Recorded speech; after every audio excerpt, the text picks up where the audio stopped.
இன்றைய தினம் நமது மதிப்பிற்கும் மரியாதைக்குரிய நமது அண்ணன் காந்தி படையாச்சி அவர்கள்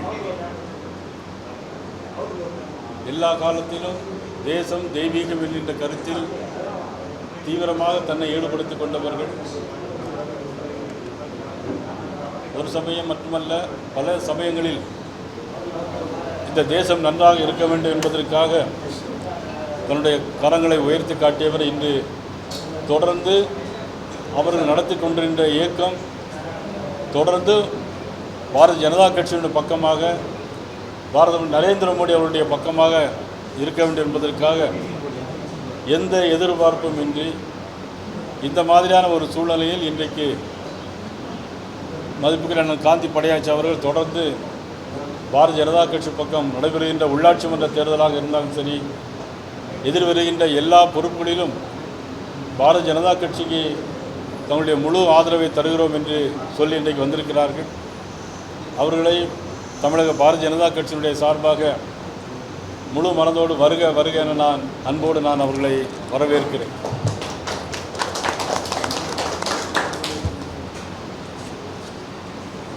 இன்றைக்கு காலையில் ஒரு சோசியல் மீடியாவில் ஒரு பேஜ் வந்துருக்கு.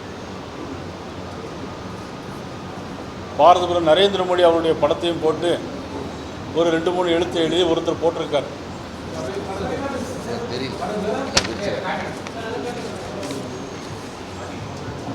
நான் இதை எதற்கு சொல்கிறேன்னா, ஒரு 2 தினங்களுக்கு முன்பாக விளாத்திக்குளம் சட்டமன்ற உறுப்பினர் முதலமைச்சரை வார்த்தைகளால் பேசியதற்காக இன்றைக்கி அவரை வீடுகளை சென்று இரவோடு இரவாக அதிகாரிகளே கைது செய்திருக்கிறாங்க. ஆனால் இந்தியாவை நாட்டை ஆளக்கூடிய பாரத நரேந்திர மோடியை தவறான முறையில் சித்தரித்திருக்கிறார்.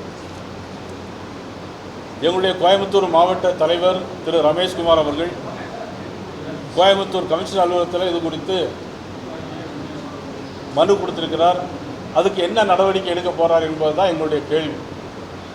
ஆக விளாத்திக்குளம் சட்டமன்ற உறுப்பினரை அதிகாலை 4 மணிக்கெல்லாம் வீட்டில் போய் அவசர அவசரமாக கைது பண்ணீங்களே, ஆனால் இதற்கு என்ன செய்ய போறீங்க? பாரத பிரதமர் உலக நாட்டிற்கே இன்றைக்கு விஸ்வகுருவாக இருக்கக்கூடிய மாபெரும் தலைவர், இந்தியாவை வளர்ச்சி பாதையில் கொண்டு சென்ற மாபெரும் தலைவர், இந்தியாவை இன்றைக்கு ஜிடிபி குரோத்தில் 7% மேலாக உயர்த்தி காட்டியவர், உலகத்திலே அமைதியான நாடாக இன்றைக்கு மாற்றி காட்டிய மாபெரும் தலைவருக்கு இதை போட்டிருக்கிறார்கள். தமிழக காவல்துறை என்ன செய்ய போகிறார் என்று தெரியவில்லை. தமிழக காவல்துறைக்கு இன்னொரு கேள்வி. இதற்கு முன்பு கடந்த அரசு மோடி அவர்களை பார்த்து திமுகவினர் கொலை செய்வேன் என்று சொன்னார்.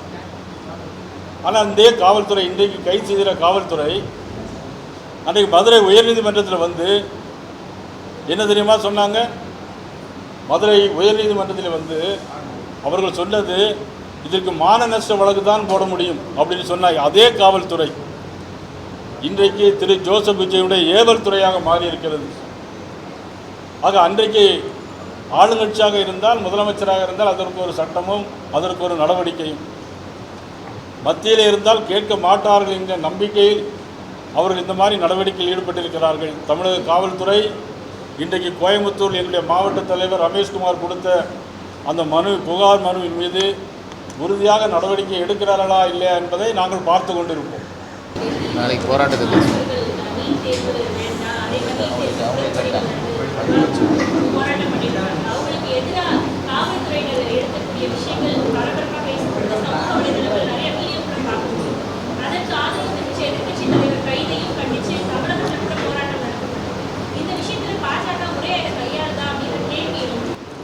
அதாவது நீட் தேர்வை பொறுத்த மட்டிலும் இது பல ஆண்டு காலமாக பெரிய சர்ச்சை நடந்துக்கிட்டே இருக்கு. இந்த நீட் தேர்வை கொண்டு வந்தது யாரு? இந்த நீட் தேர்வை கொண்டு வந்தது யாரு நான் கேட்குறேன். காங்கிரஸ் கவர்மெண்ட். அவர்களுக்கு வெக்கமா இல்லை காங்கிரஸ் கவர்மெண்ட்டுக்கு? இந்த நீட் தேர்வை கொண்டு வந்ததே ராகுல் காந்தி, காங்கிரஸ் கட்சியுடைய தலைவர். வெக்கமா இல்லை அவங்களுக்கெல்லாம்? சோறு திங்கிறாங்களா என்ன திங்கிறாங்களே தெரியல. நீட் தேர்வை கொண்டு வந்து 2011ஆம் ஆண்டு நீட் தேர்வை கொண்டு வந்தாங்க. அன்னைக்கு உங்க கூட இருந்ததெல்லாம் கூட்டணி எந்த கட்சியெல்லாம் கூட இருந்தது? அன்னைக்கு திமுக கூட இருந்ததா இல்லையா? சரி, 2016ஆம் ஆண்டுக்கு பிறகு 2016ஆம் ஆண்டுக்கு பிறகு இதில் 10 ஆண்டுகள் நீட் தேர்வு எழுதிக்கிட்டே இருக்கதான மாணவர்கள். இதில் குளறுபடிக்கு ஒன்றுமில்லை. அதாவது குளறுபடி லீக்கேஜ் நடந்திருக்கிறது, தகுந்த நடவடிக்கை எடுத்திருக்கிறார்கள். நடவடிக்கை எடுத்த பிறகு யார் காரணமாக இருந்தால் தண்டிக்கப்பட்டிருக்கிறார்கள். அதன் பிறகு நீட் தேர்வு எழுதப்பட்டிருக்கிறது. எழுதிய நீட் தேர்வில் 20 லட்சம் பேர் எழுதியிருக்கிறார்கள். 20 லட்சம் பேர் எழுதி 11 லட்சம் பேர் பாஸ் பண்ணியிருக்கிறாங்க. இதில் நீட் தேர்வை பற்றி பேசிக்கிட்டே இருக்கிறாங்க. 720 மார்க்குக்கு 715 மார்க் வாங்கி பாஸ் பண்ணியிருக்கிறாங்க. 2016க்கு முன்னால் நீட் தேர்வு வரதுக்கு முன்னால் எத்தனை ஏழை எளியவர்கள், எத்தனை தாழ்த்தப்பட்ட சமூக மக்கள், எத்தனை பேர் இன்னைக்கு அங்கே பாஸ் பண்ணியிருந்தாங்க. படித்தவன், பணக்காரன், டாக்டராக இருக்கக்கூடிய பிள்ளைகள் தான் இன்னைக்கு டாக்டர் ஆனாங்க. ஆனால் இன்னைக்கு திருநெல்வேலி தொகுதியில் மானூர் ஒன்றியத்தில், மானூர் கிராமத்தில், குத்தாலப்பரிங்கிற கிராமத்தில் இன்னைக்கு தோட்டத்தில் வேலை செய்யக்கூடிய ஒரு சாதாரண பெண்மணி, அவருடைய வீட்டு குழந்தை இன்னைக்கு டாக்டர் படிக்கும். 5 பைசா செலவு இல்லாமல் படிக்கிறாங்க. இதெல்லாம் யாருடைய காலத்தில்? பிரதமர் மோடி அவருடைய காலத்தில் நீட் தேர்வை கொண்டு வந்துட்டு, நீட் தேர்வை கொண்டு வரக்கூடாதுன்னு சொல்லி இன்னைக்கு போராட்டம் பண்ணுறதுக்கு மாணவர்கள் போராட்டங்க பேரில் மாணவர்களாக போராட்டம் நடத்துகிறாங்க இல்லையே. யாரோ ஒருத்தர் அங்கே உண்ணாவிரதம் இருக்கார். யார் அவர்? காங்கிரஸ் கட்சி. காங்கிரஸ் கட்சி சேர்ந்த ஒருத்தர் உண்ணாவிரதம் இருக்காரு. மாணவர்கள்ங்கிற பேரில் போராட்ட கலகக்காரர்கள், தேச துரோகிகள் இன்னைக்கு டெல்லியில் போராட்டம் நடத்தியிருக்காங்க. SFI, கம்யூனிஸ்ட் கட்சிகள் பின்னணியில் இந்த கலகக்காரர்கள் இருக்கிறாங்க. எப்பெல்லாம் ஒரு பாராளுமன்றத்தில் எப்பெல்லாம் ஒரு அமெண்ட்மெண்ட் கொண்டு வர பில் கொண்டு வராங்களோ, முக்கியமான பில் கொண்டு வராங்களோ, அப்பெல்லாம் இந்த மாதிரியான குழப்பங்களை உண்டு பண்ண வேண்டும் என்பதற்காக காங்கிரஸ் கட்சி வேண்டுமென்றே திட்டமிட்ட செயல். இது ஒரு மிகப்பெரிய தேச துரோக செயல். கண்டிப்பாக, நிச்சயமாக நாங்கள் இதை வன்மையாக கண்டிக்கிறோம். இன்னொரு மோசமான ஒரு வேலை, காங்கிரஸ் கட்சி இவ்வளவு கோலத்தனமாக இருப்பாங்கன்னு தெரியாது. மாணவர்களை தூண்டி விட்டு மாணவர்கள் பின்னால் போய் இன்னைக்கு காக்ரோச் கட்சியின் பின்னால் நிற்க வேண்டிய ஒரு அவலமான சூழ்நிலை இன்னைக்கு ராகுல் காந்திக்கு ஏற்பட்டிருக்கிறது. இதைவிட மோசமான ஒரு அவல நிலை ராகுல் காந்தி கண்டிப்பாக வரத்தான் போகிறது.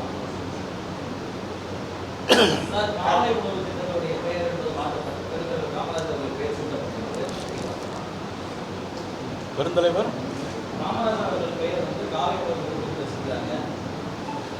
அதாவது மாணவர்களுக்கு மதிய உணவு திட்டத்தை ஆரம்பித்து வைத்தவர் பெருந்தலைவர் காமராஜ். அதன் பிறகு தொடர்ந்து சத்துணவு திட்டமாக கொண்டு வந்தார் புரட்சித் தலைவர் MGR. இதில் நீ பெயர் வச்சிருக்குன்னு சொல்றீங்க, தலைவருடைய பெயர் வைக்கிறதுல ஒன்றும் தவறில்லை.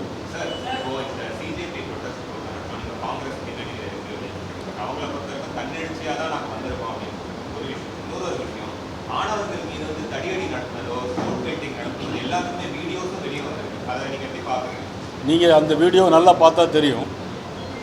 அதில் மாணவர்களுடைய எண்ணிக்கை எவ்வளோ இருந்துன்னு பார்த்தாலே தெரியும். அவ்வளோ வந்ததெல்லாம் குண்டாஸ், அவங்க வந்ததெல்லாம் கம்யூனிஸ்ட். பின்னாடி பனியில் பெயர் போட்டிருக்காங்க.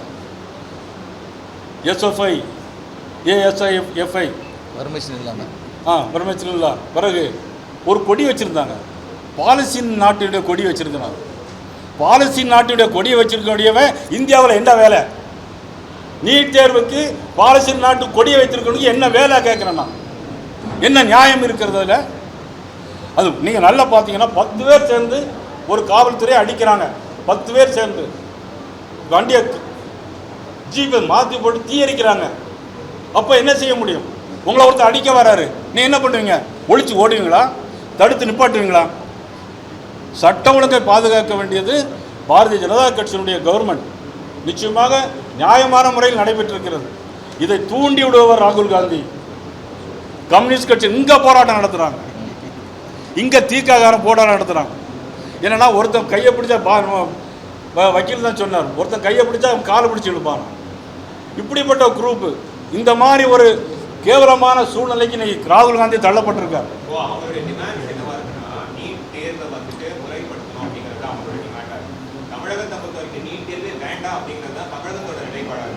சார், இது திரும்ப திரும்ப சொல்லிட்டு 10 வருஷத்துக்கு மேலாச்சு. நீங்கள் சொல்லி நீங்கள் உங்களுக்கு 20 வயசு இருக்கும்போது, அனைவரும் 30 வயசு இருக்குன்னு நினைக்கிறேன். உங்களுக்கு 20 வயசு இருக்கும்போது படித்த பாடம் சார் இது. ஒன்றுமே செய்ய முடியல அந்த நாட்டை. அதாவது பாரத மோடி அவருடைய திட்டங்களையும் பாரதிய ஜனதா கட்சியின் வளர்ச்சியும் பிடிக்காதவங்க கையில் எடுக்கிறதுக்கு ஒன்றுமே இல்லை. உச்சநீதிமன்றம் உச்சநீதிமன்றம் வரை கன்ஃபார்ம் பண்ணி பிஜேபி வைக்கக்கூடிய முக்கியமான கோரிக்கை நடந்த பேப்பர் லீக்கு நடந்த பொறுப்பேற்று சார், இதுக்கு தர்மேந்திர பிரதான் எதுக்கு சார் பதவி விலகணும்? ஒரு head of the department minister அவருக்கு கீழே உள்ள டைரக்டர் அதில் லீக்கேஜ் ஆகிருக்கு. நடவடிக்கை எடுத்திருக்காங்களா இல்லையா? சஸ்பெண்ட் பண்ணியிருக்காங்களா இல்லையா? அதன் பிறகு தேர்வு நடந்திருக்கா இல்லையா? எவ்வளோ பேர் தேர்வு எழுதியிருக்காங்க? 20 லட்சம் பேர் தேர்வு எழுதியிருக்காங்க. 11 லட்சம் பேர் பாஸ் பண்ணியிருக்காங்க. 720க்கு 715 மார்க் எல்லாம் முடிஞ்சு போச்சு. இதில் நீ இப்போ நீட் வேண்டாம்னா இப்படி என்ன சார்? நாட்டை பைத்தியக்காரன் ஆளுற மாதிரி நினைச்சிட்டு இருக்கேன் சார். நடந்தது சரின்னு யாரும் சொல்ல முடியாது. அதாவது எல்லா காலங்களையும் தேர்வு வந்திருக்கு, அதுக்காக நான் நியாயப்படுத்த முடியாது. காங்கிரஸ் 10 ஆண்டு காலம் ஆட்சியில் 11 தடவை நீட் எக்ஸாமில் கசிவு நடந்திருக்கு. ஏன் தமிழ்நாடு அரசாங்கம் நடத்துல கூட நடந்திருக்கு, டிஎன்பிஎஸ்சி எக்ஸாம் நடந்திருக்கு. இதுக்காக வேண்டி உடனடியாக நீங்கள் ஒரு தவறு பண்ணிருக்கீங்க, உடனடியாக உங்களை க்ளோஸ் பண்ணி முடிவு பண்ண முடியுமா என்ன? உயிரே கொண்டுறவா? எத்தனை ஏழைகள் இன்றைக்கி படித்து பாஸ் பண்ணுவாங்க? மனசாட்சி உள்ள ஒருத்தரும் சொல்லுவாங்க. இன்றைக்கி ஏழை இன்றைக்கி ஒவ்வொரு தனியார் மருத்துவக் கல்லூரியிலையும் போய் பார்த்தீங்கன்னா இன்றைக்கி மினிமம் கவர்மெண்ட் என்ன சொல்லியிருக்கோ அந்த தொகை தான் நீங்கள் வாங்க முடியும். 2 கோடி 3 கோடி கொடுத்து வாங்க முடியாது. 2 கோடி 3 கோடி கொடுத்து வாங்குறவன் கத்திரிக்கோயிலை வயிற்றுக்குள்ள வச்சு தச்சுட்டு போயிடுவான். அப்படிப்பட்ட டாக்டர் உங்களுக்கு தேவையா? நல்ல முறையில் படித்து மெரிட்டில் உள்ளவங்க வரணும். அதுதான் எங்களுடைய நோக்கம்.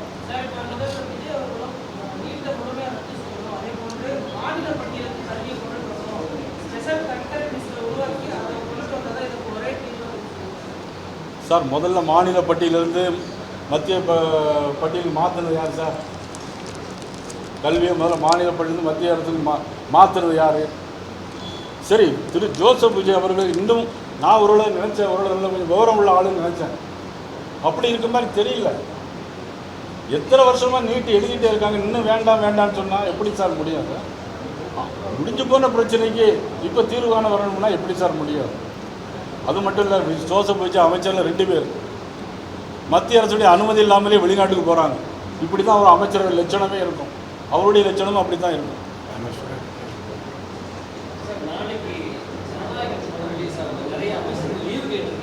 ஐயோ,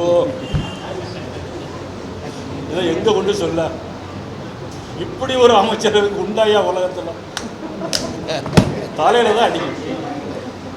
ஒரு முதலமைச்சர் படத்துக்கு லீவு கேட்டு படம் பார்க்க போனா, ஐயோ சரி லீவ் லெட்டர் எழுதி தர சொல்லுங்க சார், நாங்களாம் லீவ் கொடுக்கோம்.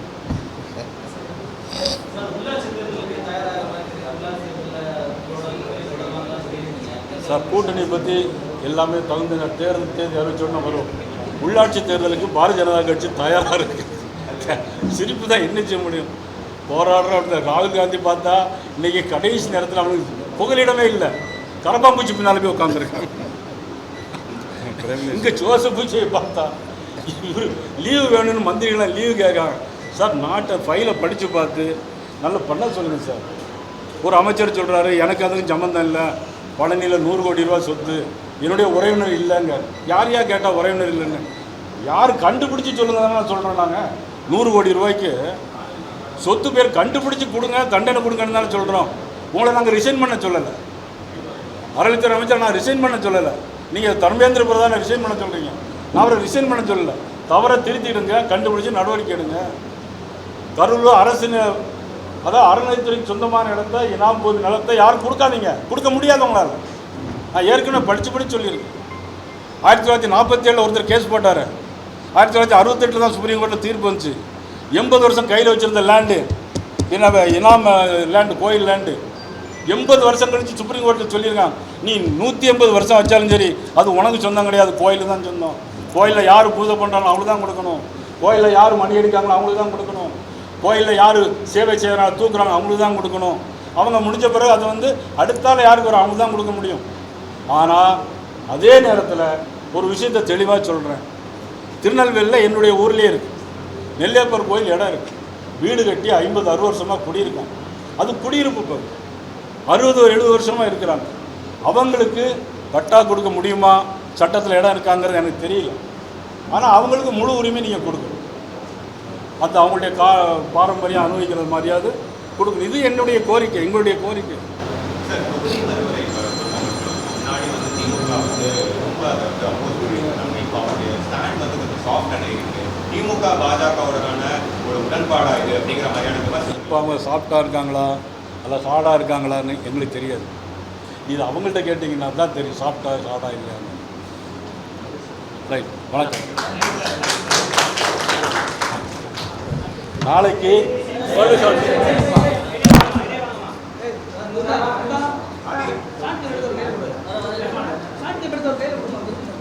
நாளைக்கு காங்கிரஸ் கட்சியுடைய தலைவர் ராகுல் காந்தி அவர்கள் கரப்பாம்பூச்சி பின்னாலுமே ஒளிந்திருப்பதை கண்டித்து ஒழுங்காக நேரடியாக நல்ல முறை அரசியல் பண்ணுங்கள் என்று சொல்லி நாளைக்கு காங்கிரஸ் கட்சி அலுவலகத்தை முற்றிடுவதற்காக நாங்கள் தயாராக இருக்கிறோம். தமிழ்நாடு காங்கிரஸ்